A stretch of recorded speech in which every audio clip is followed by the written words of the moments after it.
नमस्कार।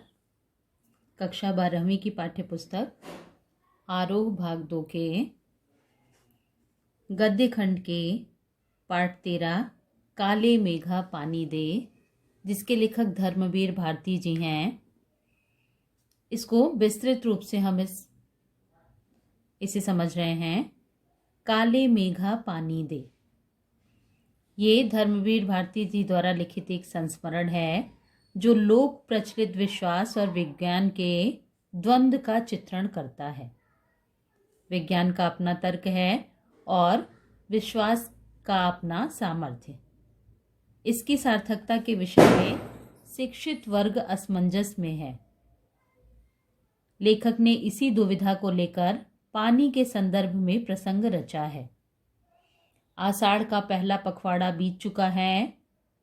ऐसे में खेती व अन्य कार्यों के लिए पानी की आवश्यकता है और पानी न हो तो जीवन चुनौतियों का घर बन जाता है।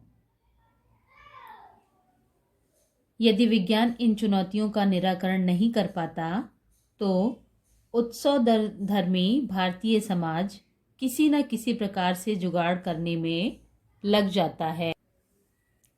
इसके लिए वह प्रपंच रचता है और हर कीमत पर जीवित रहने के लिए अशिक्षा और बेबसी के भीतर से उपाय और काट की खोज करता है। इस पाठ को विस्तृत रूप से समझने के लिए हम इसे कुछ केंद्र बिंदुओं में विभाजित करते हैं। आषाढ़ का पहला पखवाड़ा बीत जाने पर भी वर्षा का न होना। लेखक बताता है कि जब वर्षा की प्रतीक्षा करते करते लोग पूरी तरह से परेशान हो जाते हैं, तब गांवों में नंग धड़ंग किशोर शोर करते हुए कीचड़ में लौटते हुए गलियों में घूमते हैं। ये 10-12 वर्ष के किशोर होते हैं जो सिर्फ जांघिया या लंगोटी पहनकर गंगा मैया की जय बोलकर गलियों में चल पड़ते हैं। जयकारा सुनते ही स्त्रियां व लड़कियां छज्जे व बारजों से झांकने लगती हैं। इस मंडली को इंद्र सेना या मेढक मंडली कहते हैं। ये पुकार लगाते हैं, काले मेघा पानी दे, गगरी फूटी बैल पियासा, पानी दे गुड़धानी दे, काली मेघा पानी दे। भीषण गर्मी के कारण मनुष्य एवं जीव जंतुओं का त्राहि त्राहि करना। जब यह मंडली किसी घर के सामने रुककर पानी की पुकार लगाती थी तो घरों में सहेज कर रखे पानी से इन बच्चों को सर से पैर तक तर कर दिया जाता था। ये भीगे बदन मिट्टी में लोट लगाते तथा कीचड़ में लथपथ हो जाते। यह वह समय था जब हर तरफ लोग गर्मी में भुनकर त्राहि त्राहि करते रहते थे। कुएं सूखने लगते थे, नलों में बहुत कम पानी आता था, खेत की मिट्टी में पपड़ी पड़कर जमीन फटने लगती थी, लू के कारण व्यक्ति बेहोश होकर गिरने लगते थे, पशु पानी की कमी से मरने लगते थे, लेकिन बारिश का कहीं कोई नाम निशान नहीं होता था। जब पूजा पाठ आदि विफल हो जाती थी तो इंद्र सेना अंतिम उपाय के तौर पर निकलती थी और इंद्र देवता से पानी की मांग करती थी। इन्हें इंद्र सेना या मेढक मंडली कहा जाता था। लेखक को यह बात नहीं समझ में आती थी कि पानी की कमी के बावजूद भी यह मंडली जब किसी के घर के सामने रुककर पानी की पुकार लगाती है तो लोग उस पर मुश्किल से इकट्ठा किए गए पानी को बाल्टी में भर भर करके इस मेढक मंडली पर क्यों फेंकते हैं। कठिनाई से एकत्र किए गए पानी को इंद्र सेना पर फेंकना लेखक को पूरी तरह से अंधविश्वास लगता था।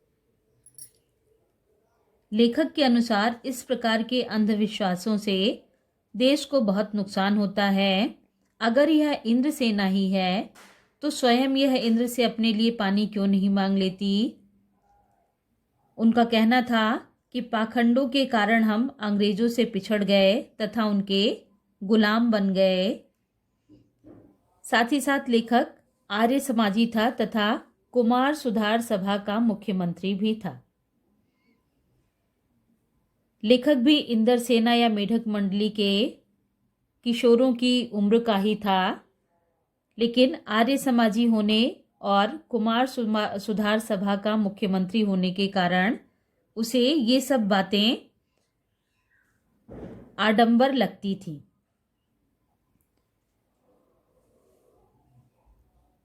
वह समाज का सुधार करना चाहता था, इसलिए उसे सबसे ज़्यादा मुश्किल अपनी जीजी से थी, जो उम्र में उसकी माँ से बड़ी थी, क्योंकि वे सभी रीति रिवाजों, तीज त्योहारों, पूजा अनुष्ठानों को लेखक के हाथों पूरा करवाती थी। जिन अंधविश्वासों को लेखक समाप्त करना चाहता था, वे ये सब कार्य लेखक को पुण्य मिलने के लिए करवाती थी। जीजी लेखक से इंद्रसेना पर पानी फिकवाने का काम करवाना चाहती थी, लेकिन लेखक ने साफ मना कर दिया। जीजी ने कांपते हाथों व डगमगाते पांवों से इंद्रसेना पर पानी फेंका। लेखक जीजी से मुंह फुलाए रहा। शाम को उसने जीजी की दी हुई लड्डू और मठरी भी नहीं खाई। पहले उन्होंने गुस्सा दिखाया, फिर उसे गोद में लेकर समझाया। उन्होंने कहा कि यह अंधविश्वास नहीं है। यदि हम पानी नहीं देंगे तो इंद्र भगवान हमें पानी कैसे देंगे? यह पानी की बर्बादी नहीं है। जीजी के अनुसार यह पानी का अर्घ्य है। दान में देने पर ही इच्छित वस्तु प्राप्त होती है। ऋषियों ने दान को महान बताया है। बिना त्याग के दान नहीं होता। यदि कोई करोड़पति 2-4 रुपए दान में दे दे तो वह त्याग नहीं होता। त्याग वह है जो अपनी जरूरत की चीज को जन कल्याण के लिए दे। ऐसे ही दान का फल प्राप्त होता है। अंततः लेखक का जीजी के तर्कों के आगे पस्त होना। फिर भी वह अपनी जिद पर अड़ा रहा। जीजी ने उसे समझाया कि तू बहुत पढ़ गया है। वह अभी भी अनपढ़ हैं, लेकिन अन्य उदाहरण के द्वारा जीजी उसे समझाती हैं कि किसान भी 30-40 मन गेहूं उगाने के लिए 5-6 सेर अच्छा गेहूं बोता है। इसी तरह हम अपने घर का पानी इन पर फेंक कर बुआई करते हैं। इसी से शहर, कस्बा, गांव तथा पानी वाले बादलों की फसल आ जाती है। हम बीज बनाकर पानी देते हैं, फिर काले मेघा से पानी मांगते हैं। ऋषि मुनियों ने भी यह कहा है कि पहले खुद दो, तभी देवता चौगुना करके लौटाएंगे। यह आदमी का आचरण है जिससे सबका आचरण बनता है। यथा राजा तथा प्रजा सच है, लेकिन जीजी के अनुसार यथा प्रजा तथा राजा यह भी पूरी तरह से सच है। गांधी जी महाराज भी यही कहते हैं। लेखक कहता है, लेखक का यह मानना कि 50 वर्ष पुरानी बात होने के बावजूद भी आज भी वह बात उसके मन पर दर्ज है। यानी जीजी के द्वारा कही गई बात आज भी उसे चरितार्थ होती हुई प्रतीत होती है। अनेक संदर्भों में ये बातें मन को कचोटती हैं कि हम देश के लिए क्या करते हैं। हर क्षेत्र में मांगे बड़ी बड़ी हैं, पर त्याग का कहीं नाम निशान नहीं है। आज स्वार्थ एकमात्र लक्ष्य रह गया है। हम भ्रष्टाचार की बातें करते हैं, परंतु खुद अपनी जांच नहीं करते। काले मेघ उमड़ते हैं, पानी बरसता है, परंतु गगरी फूटी की फूटी रह जाती है। बैल प्यासे ही रह जाते हैं। यह स्थिति कब बदलेगी, यह कोई नहीं जानता। विश्वास की भी तो एक रचनात्मक दुनिया हो सकती है। आपातकाल में निराशा दूर करने या अधीरता को थामने अथवा विभक्त जनचेतना को जोड़ने के अर्थ में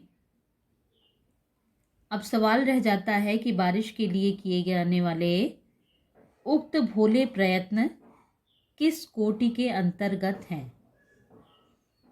लेखक ने कोई निर्णय नहीं दिया है, पर एक बात स्पष्ट होती है कि जीजी की संतुष्टि और अपने प्रति उनका सद्भाव बचाए रखने के लिए वह उन तमाम रीति रिवाजों को ऊपरी तौर पर ही सही अपनाने को बचपन में बाध्य बना रहता था। इससे क्या संकेत लिया जा सकता है? विज्ञान का सत्य बड़ा है या सहज प्रेम का रस, या दोनों?